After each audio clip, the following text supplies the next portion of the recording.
NKRI. NKRI merupakan Negara Kesatuan Republik Indonesia. Negara Indonesia merupakan negara yang berbentuk kesatuan republik. Namun, apakah masyarakat sudah mengetahui apakah arti dari persatuan itu sendiri? Mari kita simak video berikut ini.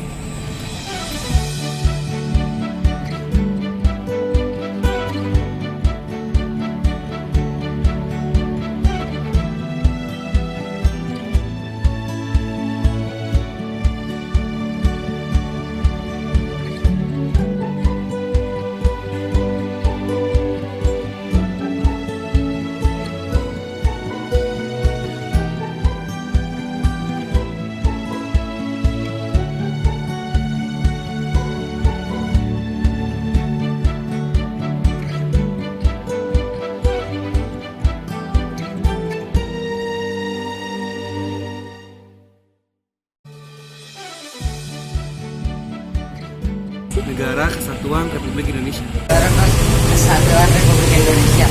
Kesatuan Negara Republik Indonesia. Negara Republik Kesatuan Republik Indonesia. Negara Kesatuan Republik Indonesia. Negara Kesatuan KRI. Negara Kesatuan Republik Indonesia. Negara Kesatuan Republik Indonesia.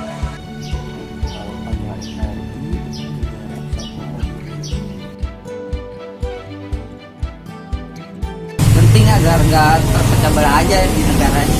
Penting banget. Soalnya kalau misalkan nggak ada persatuan, negara kita bisa pecah, bisa apa ya? Gak satu tujuan jadinya.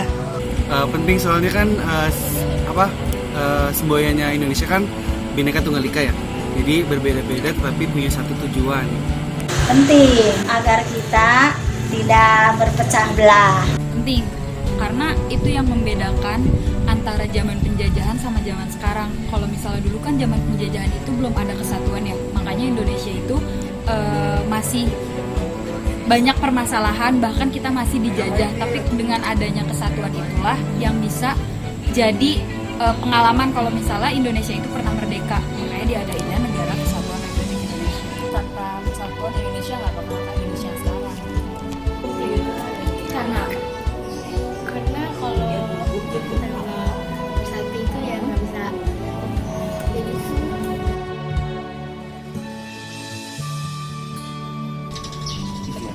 Bunyinya kayak gimana? Persatuan Indonesia. Ketiga, Isinya apa? Persatuan Indonesia. Di sila ketiga. Sila ketiga, Persatuan Indonesia.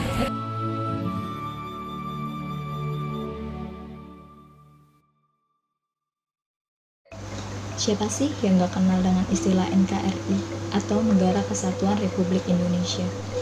Yaitu negara yang terdiri dari keanekaragaman suku bangsanya yang bersatu menjadi bangsa Indonesia atau negara Indonesia. Setiap pemuda-pemudi yang lahir dari daerahnya masing-masing memiliki ciri khasnya tersendiri. Ada dari suku Jawa, Batak, Sunda, Minahasa, dan masih banyak yang lainnya. Hal ini didasari dari negara Indonesia yang terbentang dari Sabang sampai dengan Merauke. Perbedaan dan keanekaragaman inilah yang akhirnya menjadi alat pemersatu satu kesatuan, yaitu bangsa Indonesia. Selain daripada perbedaan itu, terdapat alat pemersatu lainnya, yaitu rasa senasib dan sepenanggungan akan penjajah yang datang kepada Indonesia. Pejuang sadar bahwa berjuang sendiri akan daerahnya masing-masing itu tidak menyelesaikan masalah dan justru membuat penjajah semakin masuk ke dalam negeri kita sendiri. Dan akhirnya para pejuang itu bersatu dan berjuang bersama untuk mengusir para penjajah dari Indonesia.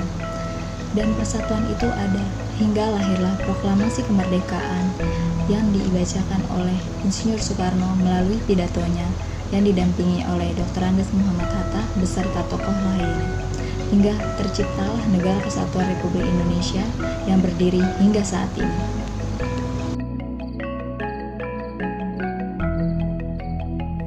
Berkat persatuan dan juga perjuangan para pahlawan mengusir penjajah, Indonesia menjadi merdeka dan kita sebagai generasi bangsa dapat menikmati keindahan Indonesia ini dengan bebas.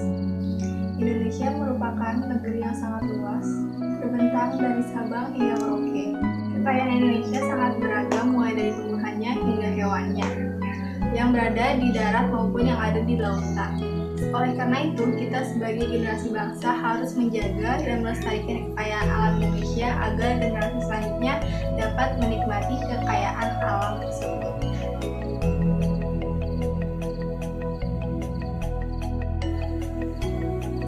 Manusia sebagai makhluk sosial tentu memerlukan sebuah media atau sebuah alat untuk menjadi perantara berkomunikasi antara yang satu dengan yang lainnya. Dalam kehidupan salah satunya cara berkomunikasi adalah dengan menggunakan bahasa. Sekalipun di negara Indonesia ini terdapat beberapa bahasa daerah yang berbeda-beda antara daerah yang satu dengan daerah yang lainnya, tetapi pilihan bahasa ini cocok untuk dijadikan media atau alat perantara untuk berkomunikasi.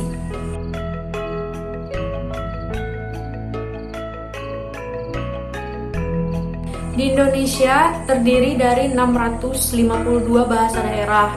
Konon beberapa bahasa daerah berasal dari rumpun Austronesia, misalnya bahasa Jawa, bahasa Sunda, bahasa Aceh, bahasa Madura, bahasa Batak, dan bahasa Bali. Rumpun Austronesia pun tersebar di negara lain, misalnya Hawaii, Filipina, dan Madagaskar.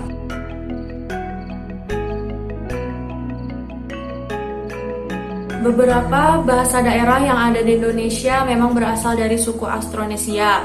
Namun, bahasa di setiap suku dan daerah selalu berubah dari waktu ke waktu. Nah, perubahan itulah yang membuat bahasa di setiap daerah itu berbeda. Perubahan yang terjadi dalam sebuah bahasa bisa disebabkan oleh berbagai macam hal. Yang pertama itu adanya migrasi, pertemuan dengan bangsa lain dengan bahasa yang berbeda, hingga perkembangan dari teknologi.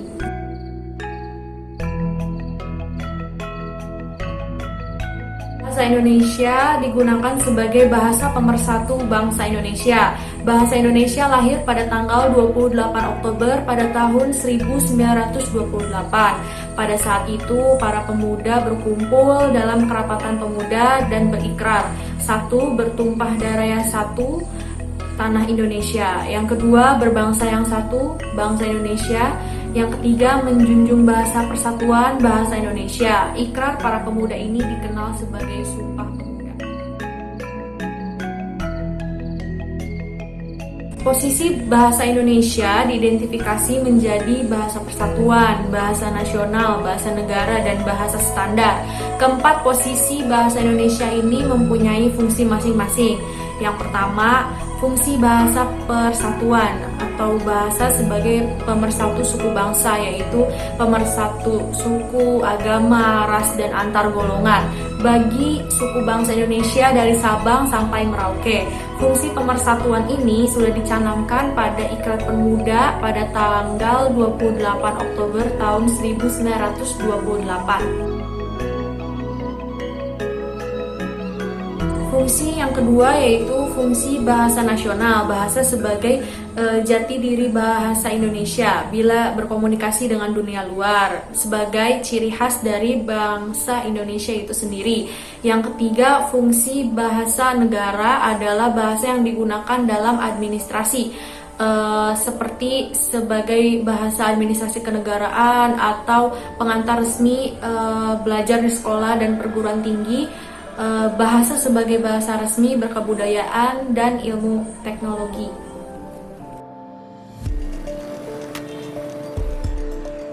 Yang keempat, fungsi bahasa baku atau bahasa standar merupakan bahasa yang digunakan dalam pertemuan yang sangat resmi. Contoh seperti penanda acuan ilmiah dan penulisan tulisan ilmiah, penambah kewibawaan sebagai pejabat dan intelektual.